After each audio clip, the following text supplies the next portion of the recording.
Steak and Shake were a restaurant. I do the waiting. On you. There's more than one way to make a shake. And we admit, their way is more efficient. But when was the last time you sipped a shake and said, that tastes efficient? Steak and Shake, famous for steak burgers. We don't doubt the billions. It's the served part we have trouble with.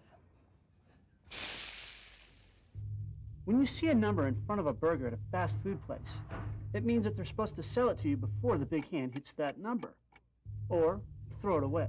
So, depending on how closely they watch the clock, you either end up with your dinner or their garbage. Steak and Shake, famous for steak burgers. Needs from a worker on.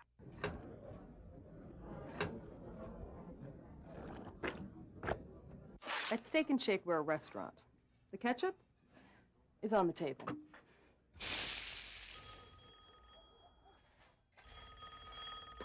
Steak and Shake, may I help you? Yeah, man, can I get a steak burger, like, right now? Yeah. That is so cool.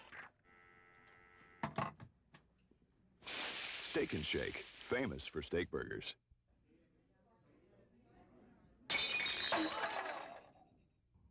It's real. Steak and Shake, famous for steak burgers.